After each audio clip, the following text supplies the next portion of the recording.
And where we really are is a group of people who've been pushed further and further apart by the powers that be, so that we feel isolated, insular, divided, and basically alone. We feel alone. And so we reach out for those entities that are going to create a better environment for us. For me, it's progressives. For you, it might be Ron Paul, or it might be libertarianism, or it might be anarchism, or it might be, liberalism. But we reach out for those little spider webs that are on, the little web of humanity. Mm-hmm. But what's really based at the center is what we really all are. What we really all are is people who are wanting a government that works for us, by us, and through us. We don't have that. And I think you hit a good point that we all, we're all looking for we're all trying to achieve something there. The question is, when you start forcing other people to be a part of your system, when you start taking away their will, their ability to make that choice for themselves, and making them part of the system that you would rather prefer exist, rather than what they want to exist, or vice versa, when they try to force it onto you. So in that, if you're the majority, and if you're the group of people, if you're the African pygmies that are living on the on the Serengeti, and you're like, we are hunter-gatherers, everybody here is responsible for hunting, gathering, collecting for the group. And then you got Bob. Bob sits there and says, I don't like them. They're assaulting my liberties because I want to be free. Who's more culpable? The group or the individual? Culpable how? And who is going outside of the bounds of what should be or shouldn't be acceptable? I think the question is how you define should. And the other question is, what are the consequences of each individual in the group? Let's take Bob. Action. Let's take Bob. Bob's on the Serengeti. Right. Bob decides he doesn't want to be a part of the rest of the Serengetians. Right. And Bob decides, you know what, screw it. That monkey I just caught, that's mine. Okay. All right? What I would say is it all depends upon the initial agreement upon that group. Say that group decided that to be a part of this group and to enjoy the benefits of being a part of this group, you must do this and this and this. Right. Which means you must either hunt this much, you must gather this much, you must build huts, whatever. There's certain requirements in order to be a part of the group. Now say Bob says, you know what, I think your requirements are ridiculous. I'm going to go hunt a monkey and keep it for myself. Well, you know what, Bob, that's fine, but you can go do that, but you're not going to get any of the benefits from the group because you, by excluding yourself from that initial contract, you signed off the contract and you've removed yourself from the group. Not only from its responsibilities, but from its benefits. So if he wants to do that, completely perfect. That's his choice, but he's going to either suffer or maybe even thrive with whatever the consequences of that action of leaving the initial group. Okay, well, let's take that a step further. So Bob's in the Serengeti. Bob is part of the Serengetians, and the Serengetians own this little property. Bob lives on their land. The Serengetians don't own any property. I was about to say, see, the whole thing is semantics because Serengeti is All right, not under so- They democracy. believe they own So- that property. They inhabit that property. God damn, you're gonna make me illegal the whole time, aren't you? All right, so they inhabit that property that they reside on. And that majority of those people who reside on that property believe a certain thing. So when you go and you've got Bob goes, I shouldn't have to do this because I don't believe in that. Well, who's at fault? Is it the Serengetians or is it Bob? I think it depends on, and I think we should go with what you originally said. They own the land. We're making a hypothetical. Own is semantics, Right. but they live there. They inhabit that particular there's property. a certain geographical boundary in which There's an understanding of property rights. there's a certain geographical boundary in which they've claimed to be basically the groups. Right. And in this group, their initial agreement was, you could say maybe somewhat socialist, but they have a certain boundary that everybody shares and certain responsibilities that everybody's required to in order to be part of that group. Bob's living within those boundaries. If Bob says, I no longer want to follow these requirements and I'm going to suffer or thrive from the consequences, he's excluding himself from that contract. And if that contract says that to live in this boundary that we've claimed as ours, you must follow these, he needs to be kicked out of the boundary. Okay, and that's something that you and I discussed when we were sitting there going back and forth about libertarianism. That's fine. That's fine. If you want to do that, that is absolutely your right. Jim Jones, when he decided, you know what, we're going to move to our own community. We're going to have our own place. We're going to follow our own rules, and we're going to do things the way that we have decided are right for us. Now, Jim Jones aside, maybe what he did and what happened with them is not an appropriate correlation, but at the exact same time, the principle is the same. It is a group of individuals who have said, we don't want to be a part of this group. We want to do what we want to. And therefore, those people, to coexist and to survive and to create that world in their own image, will have to leave. To create that world in their own environment, in a separate environment, aside from where they live. Why do they have to leave? Well, and this actually is where we ended up not connecting, is because if you don't have a bunch of individuals that have agreed to those initial terms, then you got to. You're picking up on unimportant. But you know what? If you look at a second, a third, or a fourth generation Serengetian, do they have that right? Well, I think the question you have to ask is, can you be bound by a contract in which you have not signed, in which you have not willfully agreed to? Are you bound by that contract? Are you bound by what your parents have signed? Right. Are you bound by birth to something you did not initially agree to? Therein lies the interesting aspect of America. In a lot of other foreign countries, you are not a citizen until you take a test, until you become a citizen of that country. Whether it be you have to complete grade school or you have to complete high school, whatever it is, you are bound by that country's laws up to the point where you decide your citizenship. The Amish are a really great example of that. Okay. The Amish are a perfect example of that. Yeah, We're all absolutely. Amish until you go through Rumspringen. Everybody with me who watched the movie Rumspringen? Woo! All right, you guys didn't see it. Okay, that's cool. How have you not seen Sex Drive? Best movie Really? ever. I have no You guys haven't Seth seen Green- it? Oh, you guys are killing me. I'll put it in there in a Yeah. second. Wow.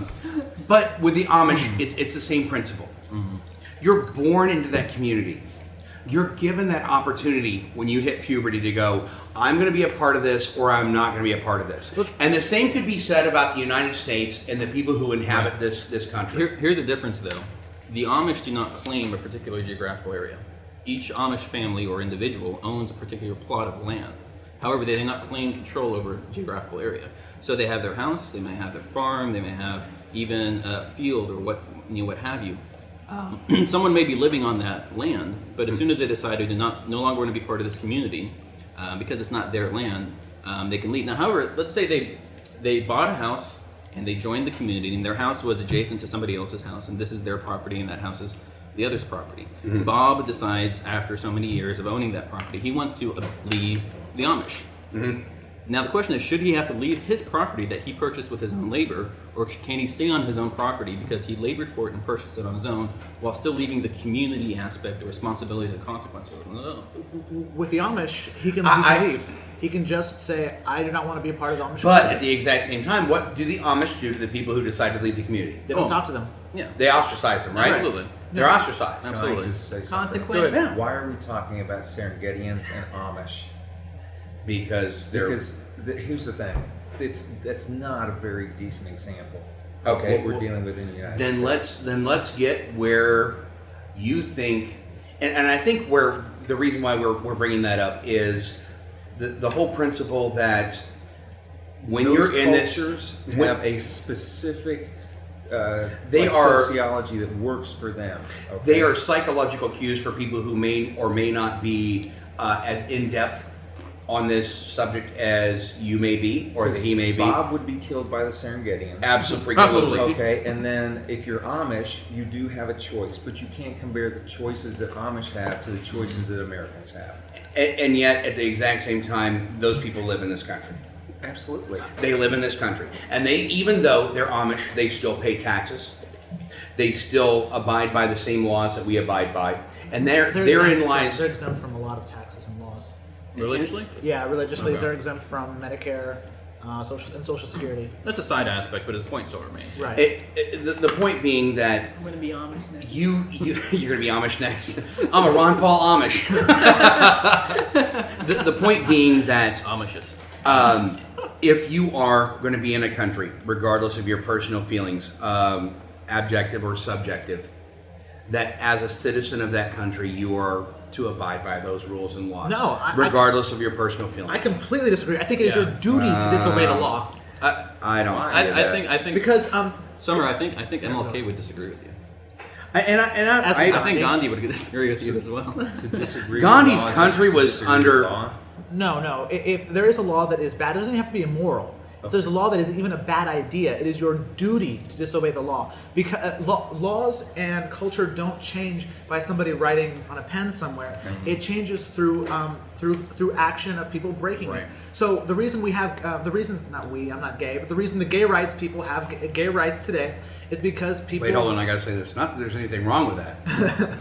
It's because people at a gay bar threw bricks at cops decades ago, and Oh, they come stood. on. You're simplifying the shit out of it. They It's more stood. They than stood that. for their rights, and eventually, other gays started standing for their rights. Other people started standing for their You rights. might want to add the caveat they threw bricks in defense.